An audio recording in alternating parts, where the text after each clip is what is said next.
You guys are watching B-Boy 45 here at Seacrest Studios, Children's Hospital, Colorado. My name is Chris, but more importantly, that's my friend Maya over there. And Maya, yet again, a couple days in a row now, we have special editions of your show. Can you tell us why today happens to be special? Because we're talking to Jake Johnson. Jake Johnson's on the phone with us! That is awesome! Jake, dude, thanks for making time for us today. Maya, my friend, take it away.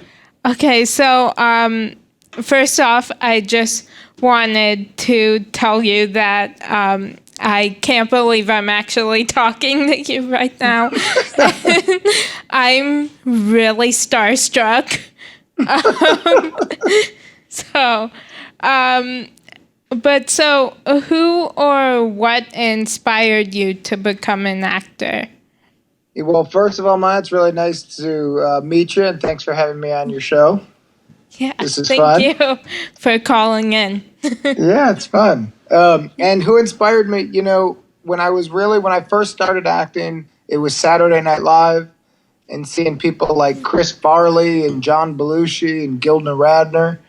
And then as I got older, I got really into reading plays and I got really into playwrights like Sam Shepard and David Mamet, and I really wanted to do plays. And so it was a mix of different types of people that really inspired me at the beginning. Oh, cool. So you do both film and TV. Is there one that you prefer? Well, you know, when you're acting, it's kind of the same. It'd be like if you're doing this or like a podcast or something else. It's when you're actually doing it, they all feel similar. But what I like about TV more than movies is that I get to shoot here in LA and I get to sleep in my own bed and see my family. Nice. And the problem with films is you can go anywhere. So I did a movie a couple years ago with Tom Cruise called The Mummy. And 2 weeks after saying yes, I was in London. And then after that, I was in Africa, which is neat. Wow. But that's a lot of travel and it's a lot of different beds. And so what I love about TV, like my new show, Stumptown, shoots 20 minutes from where I live. So the kids can come visit. We can all have dinner together when I have a long day at work. And I still get to do acting. And acting is really the thing I like more than the medium. So I like acting more than just doing TV or movies. It's the acting that I like. Oh, cool. That's awesome. Yeah. Yeah. Okay, so I love New Girl. And Nick is hilarious. So I was wondering, did you ever have to do multiple takes because it was so hard not to crack up? Yeah, you know, well, thanks for liking the show. Who is your favorite character? And I'm not sensitive if it's not Nick. Who'd you connect to the most? I don't know. I'm putting you on the spot, Mom. I'm putting you on the spot. Turning the tables. Yeah, I liked them all. That's cool. So. I like that. Good. Well, so for me, when we did multiple takes, a lot of times when I worked with Schmidt, Max Greenfield, he made me laugh pretty hard. And we would do some scenes together that I had a really hard time finishing the scenes. And Zooey Deschanel is very funny. And when she and I had to do a lot of the Nick Jess storylines, we would start doing a lot of jokes in between takes to make each other laugh. And then sometimes that would get in the middle of the scene. And once you start laughing, and I'm sure you know this too, it's really hard to stop, especially when you're getting in trouble for laughing. Yeah. And sometimes on set, the director and the producers feel like the grown-ups.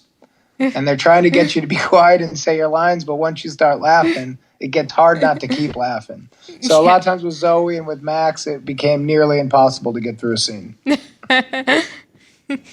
Yeah, and sometimes you just start laughing and like just the worst possible moments. That's exactly right. And you really don't want to, and you know it's wrong and you're embarrassed, but then when you know people are getting mad at you, everything gets even funnier. Yeah. And so you don't want to laugh. And then you try to talk to yourself and you tell yourself, like, I'm not going to laugh. This is rude. I don't want to be rude. And then everything's even funnier. Yeah. So that's kind of the word. That was why school was hard growing up, too. We used to call them church laughs. Oh, yeah. When everyone's telling you to be quiet at church, you always laugh. And that's what happens on set a lot. So I love your movies Ceremony and Spilt Milk. Cool. do you have any fun stories from either of the sets? Yeah, well, Ceremony was directed by a good friend of mine named Max Winkler, whose dad is Henry Winkler, which you might know as like the Fonz, or now he's on Barry too. Yeah. So we would hang out a lot at Max's parents' house while we were rehearsing that. So I got to meet Henry a lot and be around that family, and they became like really good family friends. But we had a ton of fun shooting that, and the whole cast, we all lived in the same house together. So they tried to save money, so we all had to bunk up, but I didn't. I was a low level actor at the time, so they didn't give me my own room, so I had to sleep in the couch in the middle. So whenever actors had to go to the bathroom or go to their room, they all had to walk through where I was sleeping. So they all start. My character's name in that movie was Teddy, and they all started calling me Uncle Teddy because they all had to walk through my room. So they would be like, "Sorry to wake you, Uncle Teddy. Just going to the bathroom again." But that was a really fun one to do. Yeah, I love that movie. Thanks. So you like the indies? Yeah. The indie movie's cool. Yeah. Are you an actress yourself? No. Yeah. You just like watching them. Yeah. That's cool. And interviewing them, yes. Yeah. Yeah, for sure. That's cool.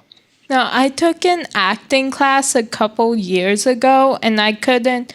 Every time we had to memorize like a monologue or something, I couldn't do that. Yeah. Well, here's the whole thing with memorization, because that's the thing I get the most from people. It's just a muscle. So when you first do it, it's so hard and impossible.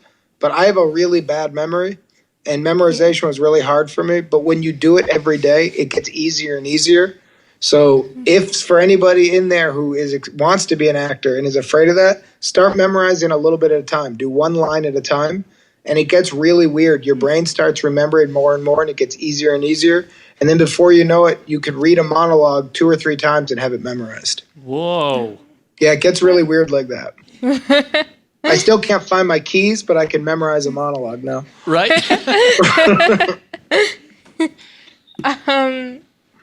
Yeah, so what was it like to be a part of Spider-Man Into the Spider-Verse?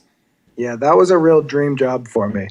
I think the Peter Parker story is so cool, and the idea of Spider-Man is so cool, and that is that anybody and everybody has the power to do something extraordinary, and anybody can wear the mask. Because Peter, as a character, which I like about him, is he's not, as big as Thor, or, he's not an incredible human. He's just a person. And then he steps into these superpowers, and I really liked in Spider-Verse that you had Miles Morales, an African-American Spider-Man, which was great. You had Spider-Gwen, the first female Spider-Person. So it was just a really fun movie to show all these different types of, spider people and different kind of heroes that anybody can wear the mask. And it was just, that one was a real honor to do, and it was really fun to do press for that and get that out and have people see that one. So I really loved that one. It's such a good movie. Yeah. So good. Thanks. Yeah, I loved it. Yeah. So what's it like to officially be a part of the Marvel universe? Well, I think I'm kind of fake officially part of it. When you're in the animated one, my voice is part of the universe, but my body isn't. So, but in all honesty, playing a character in that world, the Marvel universe and Spider-Man and Peter Parker and all this, it really means a lot to a lot of people. And so you do a movie like Ceremony, and you did a deep cut, which I really respect that you liked it, but a lot of people have never seen that movie or heard of it. So a lot of times as an actor, you're doing projects, and a lot of people will never see it, hear about it, or think about it. And what's great about doing something for Marvel is that it will affect a lot of people. And so while you're making it, there is a responsibility that you want it to be good, because a lot of people will watch it. And I think that's kind of the best part of doing something for Marvel. That's really cool. Yeah. Yeah. And you and Hemsworth are just hanging every day now, right?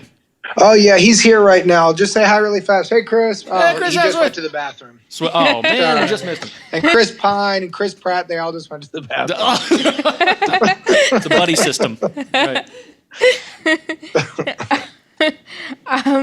So your new show, Stumptown, premiered on Wednesday, and I love that show. Oh, you do? Good.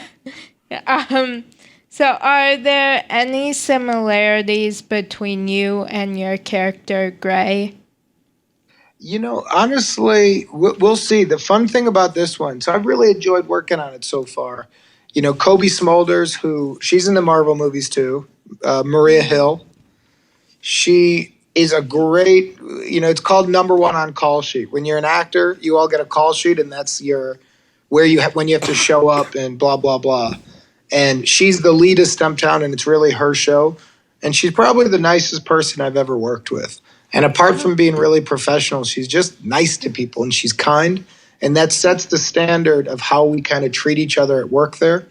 And so it's been a real joy to make that. And in terms of my connection to Gray, I really don't know yet because it's so early on in the show. So I'm kind of finding him as I go a little bit. But what I do know about him is that there's a lot of mystery to him and he's got like a secret dark past because it's more of like a film noir type show, meaning that it's going to really deal in like the crime and things that are going on in Portland. And so I don't have that crime past, but I'm excited to see where that goes for the character. Cool. Yeah, it'll be neat. Yeah. Okay, so Tag is one of my favorite movies. And my sister and I, we actually watched it for our 16th birthday. No way. Fun. Yeah, so it's so funny. And I was wondering what your favorite part of being in that movie was. For sure. Well, we had a lot of fun shooting it. It was a really good group of people. But do you remember the bartender, Lou? Yeah. So Lou is one of my best friends in real life. Oh, cool. And his name is Steve Berg, and he's just about the funniest guy I've ever met and the most fun guy to hang out with. And so that part in the script only had one line. All he was supposed to say is like, "Hey, gentlemen." But because Steve is so funny, they kept writing him more lines and adding him in it. And he just really, took off on set. And so it was really fun for me to watch a good friend of mine just have one of those moments that, they don't happen a lot in life, but when someone's just doing really good and they're really thriving. So to see somebody I really care about really kicking butt felt really good to watch. And he was being so funny, so I was cry laughing while he was doing his stuff. And, he was in town. We shot in Atlanta. He was in town for a couple weeks. And that whole period was pretty great. Cool. That's so cool. Yeah. It was great. It was really great. It was really, really fun to be around. Cool. Okay, so what is your biggest pet peeve? My biggest pet peeve.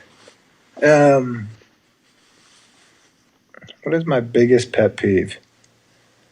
Well, I'll tell you my biggest pet peeve at work is when people are late. And people don't. I don't like lateness. I don't like people. I don't like when everybody's there and you're all waiting for somebody. I like everybody to kind of respect each other's time. And so I guess my biggest pet peeve would be lateness. That's like kind of drives me nuts. Basic common courtesy. Yeah. Yeah, I mean, look, if there's a reason, if like something happened, you're stuck in traffic, what can you do? But if like everybody's there and then you look over and someone's just like sitting on the phone, I'm like, come on, let's go. Agreed. Yeah. Yeah, but that's probably my biggest one. Yeah. So what personality trait has gotten you in the most trouble? A lot. Honestly, the thing that's got me in the most trouble is making too many jokes. I'm 41 now, and I've learned to stop making jokes sometimes. But when I was, your age at 16, I never stopped making jokes or trying to be funny or talking. And there's just the wrong time. And I did not know the wrong time. And every time seemed to be the right time until I was about 30 years old. So, making too many jokes and talking when you're not supposed to, or if, someone's really serious and they're really mad, I would always try to cut it with a laugh or a line. And then all that anger would get directed at me, and all of a sudden I was the bad guy. Right. So, yeah, I've learned that at times it's best just to keep your mouth quiet and nod your head. At 30, you picked up on that early. Yeah, exactly. Well, I I've gotten in a lot of trouble over and over. I still don't know that. Yeah. I mean, look, at 30, I started. I'm still making the mistake. Yeah. So, if you could marry a fictional character, which one would it be? If I could marry a fictional character, which one would it be? That's a tough question. You know, I've been doing press for 15 years. I've never been asked that one. That's a good question. If I could marry a fictional character, I don't know. Who would you marry? If you could marry, and I'm going to think while you're answering. You could marry a fictional Turn character. it around. Okay. As she turns red, she say, Look, you and I are both as red as our shirts right now. nice, yeah. Ben from Descendants. Which one? I've seen Descendants. Which one is Ben? The king. Mal's boyfriend. Sure. He's the one. Yeah. Yeah, okay. If I could marry anybody I know who. It's from the show Cheers. And it would be Diane from Cheers. You got to be kidding me. Yeah. Dude, as you were thinking, I was like, he's going to say Diane from Cheers. Is that I right? have chills right now. That is so weird. I almost threw that out as a joke. That's wild. Yeah, it would probably be Diane. I liked her character quite a bit. Yes. Well chosen. Ben from Descendants, Diane from Cheers. Nice. Yeah. Not bad. By the way, Descendants is a pretty fun movie. Yeah. I haven't seen the third one yet, but we watched the first two over there. How's the third one? It's really good. Yeah, it's pretty good. Yeah. They got a nice thing going on. The Disney Channel's wild because I watch all those shows now, like Bunked and Jesse. So watching all those kids grow up and then enter these movies is pretty wild. Yeah. So who would play you in a movie of your life? Well, it would be a competition between George Clooney and Brad Pitt. Yeah, I think they would just have to. Who would play me? I don't think there'd be a big line of actors wanting to play me in the movie of my life. But actually, I know. You know what? I could use the work. I would play me. I'm not letting another actor play me. I'm taking that job. As himself. Me. I'm playing me. Yeah. Starring Jake Johnson. Yeah. As Jake Johnson. As Jake Johnson. Yeah. So good. Yeah. I like that answer. Thanks. Yeah. Okay. I don't want somebody winning an award playing me because I haven't won any awards.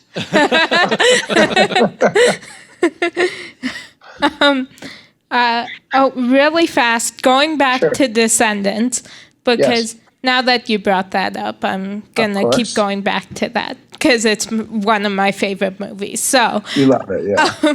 Yeah. So, have you heard Dove Cameron just at midnight released 2 original songs? Have you heard them? I haven't heard them yet, but I know who Dove Cameron is. And I know that she's dating the bad guy in that in real life. Yeah. Which is weird. How are her songs? I haven't heard them. They're really good. Yeah. She's really talented? Yeah. Yeah, I've just had them on repeat all day. So. Yeah. When are your original songs coming out, Jake? Midnight tonight. Midnight. We'll tell Dove. Yeah. What other music do you like? Oh, how long do you have? You like? Yeah. You like her, Dove Cameron? Yeah. And what? Oh, this band called Inhaler. Oh, cool. Inhaler. Yeah. What? Oh, no, nothing. Okay. I'm looking for more music on my Spotify. That's why I'm asking. Oh, okay. Oh, yeah. Yeah, the lead singer of Inhaler is actually Bono's son. Oh, no way. U2. Yeah. And then a band That's cool. called Nightly. And then Okay, cool. Andy Grammer. And there's a lot of people. That's cool. All right, I'll check those out after we're done. Okay. Thanks. Yeah. Yeah. Inhaler just a couple weeks ago came out with a new song called Ice Cream Sundae, which is really good. I really like that song. Okay, good. Nice. Well, Yeah. well, it would be hard to make something about an ice cream sundae that wasn't really good. Yeah. So if you could have any song playing to announce your entrance into a room, what song would it be? Well, I'm gonna go with ice cream sundae, Okay. and then I'm gonna be eating an ice cream sundae, and people are gonna go crazy. Perfect. Okay. I mean, I don't think you can get a better title of a song. Okay. But I've been I like Chance the Rapper a lot. Yeah. I think Chance is doing really interesting stuff. I love his sound. I also like that he's his own studio, and I like how much money he's given back to Chicago. I'm from Chicago, so he gives a lot of money to Chicago public schools, and I just think he's really cool. And so I've been listening to a lot of his music. So if I didn't do Ice Cream Sundae, I'd pick something by Chance. Sweet. Yeah. Cool. Yeah. Oh, I have another person to add for music. Okay. Sure. Brandon Michael Hall. Brandon Michael Hall. Yeah. Cool. I've never heard of this guy. What does he do? Well, he's a rapper, but he's also an actor.